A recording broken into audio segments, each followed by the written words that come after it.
गीत की शादी रॉकी से होती है। रॉकी और लकी दोनों भाई जिनका आपस में बड़ा प्यार होता है। अरे वाह भाभी, क्या खाना बना है। अब तो घर में ही होटल वाला स्वाद रोज मिला करेगा। अरे लकी, तुम अभी जानते नहीं हो मुझे। तुम बस डिश का नाम बोलो, मैं तुम्हें इसी किचन में बनाकर खिलाऊंगी। चढ़ा रहा है तुम्हें ये, और तुम भी ना। गीत रॉकी के छोटे भाई को दोस्त की तरह मानती। वो रॉकी के साथ उसकी भी जरूरतों का ध्यान रखती। लकी, ये रहे तुम्हारे कपड़े, धोकर प्रेस करवा दिया है, अलमारी में सजा लो। अरे रख दो ना भाभी अलमारी में भी। हाँ हाँ, सब भाभी करेगी तो तू क्या करेगा। रहने दीजिए ना माँ जी, शादी हो जाएगी तो खुद ही सुधर जाएगा। अरे रहने दो यार, तुम दोनों मेरे कपड़े यहीं पे रख दो। एक कपड़े अलमारी में रखने को क्या बोल दिया, शुरू हो गई। एक दिन, रॉकी सुनिए ना, कल जल्दी आ जाना, मुझे मायके जाना है, या सुबह छोड़ दीजिए और शाम को लेकर आ जाना। अरे नहीं नहीं, कल तो बिल्कुल पॉसिबल नहीं है, कल मीटिंग है।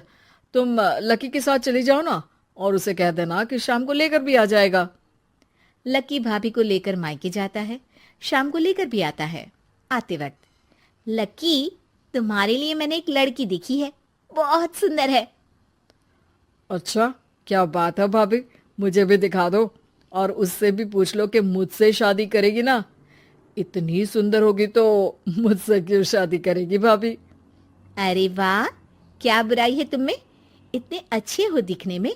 हाँ, बस अपनी भैया से थोड़ा कम हो। हाँ भाभी, आपको तो भैया से अच्छा कोई लगता ही नहीं है। लकी, तुम्हारे भैया हैं ही लाखों में एक।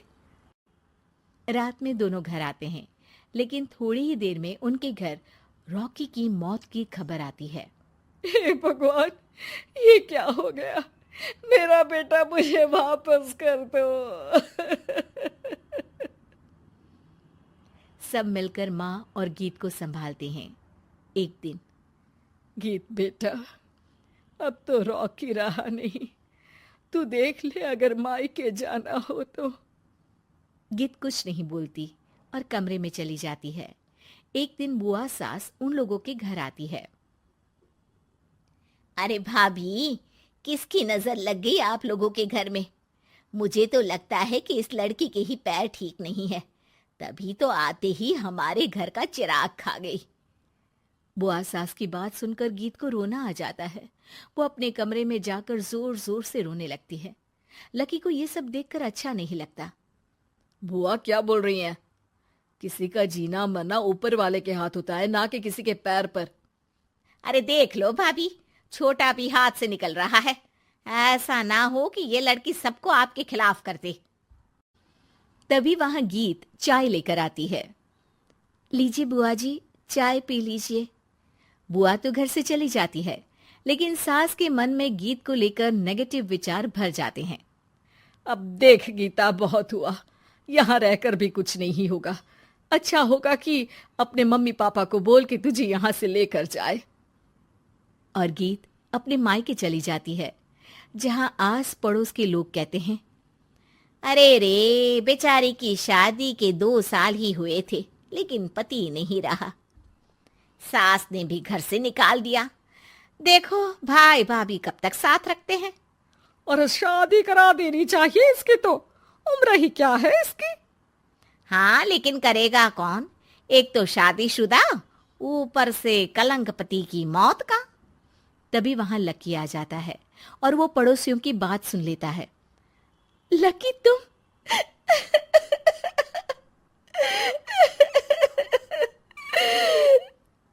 भाभी, ये जमाना आपको जीने नहीं देगा। लेकिन आप चिंता मत करना, मैं आपको आपके हिस्से की सारी खुशियां दूंगा। लीजिए, माँ ने आपका ये बैग भेजा है। इसमें आपके जरूरी सामान है जो वहीं रह गए थे। लकी देखता है कि गीत को ससुराल से लेकर मायके तक हर जगह सिर्फ ताने ही सुनने पड़ते हैं। वो सीधे अपनी माँ के पास जाता है। माँ, एक बात सुनो, ये कहाँ का न्याय है। एक लड़की जो छोटी सी उम्र में अपना पति खो चुकी है, वो अब दुनिया के ताने भी झेल रही है। यार, ये तो गलत है ना माँ। हमें भाभी का सपोर्ट करना चाहिए। क्या भैया होते तो भाभी को ऐसा देखकर दुखी नहीं होते? अरे देख लकी, ये समाज ऐसा ही है, और भैया होते तो गीत की ये हालत होती ही नहीं। बिना पति के औरत को तो ये सब झेलना ही पड़ता है। लेकिन कोई तो जरिया होगा ना माँ, भाभी भी हमारे परिवार का हिस्सा है, हम कुछ तो कर सकते हैं ना उनके लिए। हिस्सा है नहीं, हिस्सा थी, और अब तू ज्यादा ना भाभी भाभी करना बंद कर दे, समझा? कुछ दिन ऐसे ही बीतते हैं और एक दिन लकी देखता है कि गीत उसके ही कॉलेज में पढ़ने आई है। अरे भाभी, आप यहाँ कॉलेज में कैसे?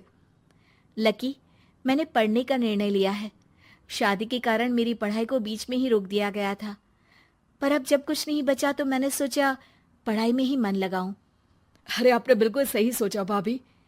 किसी भी तरह की कोई भी जरूरत हो तो प्लीज बिना किसी हिचक के बताना, मैं हूं आपकी मदद के लिए।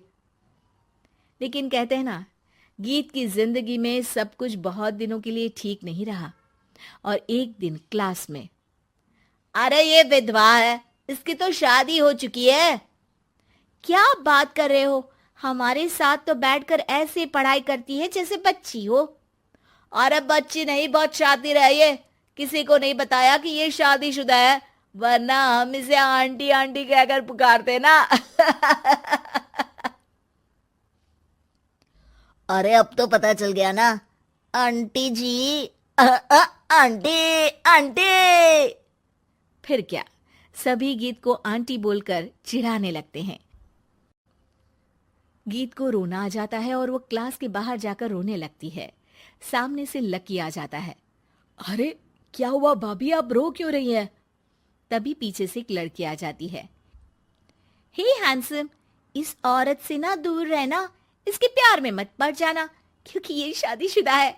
हमारे साथ झूठ बोलकर हम जैसी ही रह रही थी। हाँ तो क्या गलत है? सही उम्र में तुम्हारे माता पिता तुम्हारी पढ़ाई छुड़वा देते तो आज तुम भी शादीशुदा ही होती ना।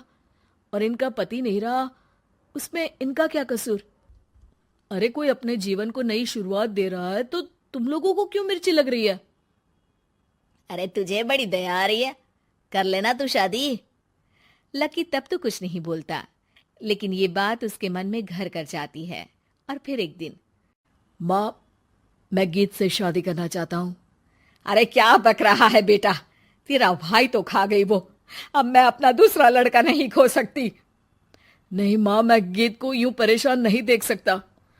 उसका कॉलेज में भी लोगों ने जीना मुहाल कर रखा है। मैं उनसे शादी कर उन्हें फिर से इस घर की बहू बनाऊंगा।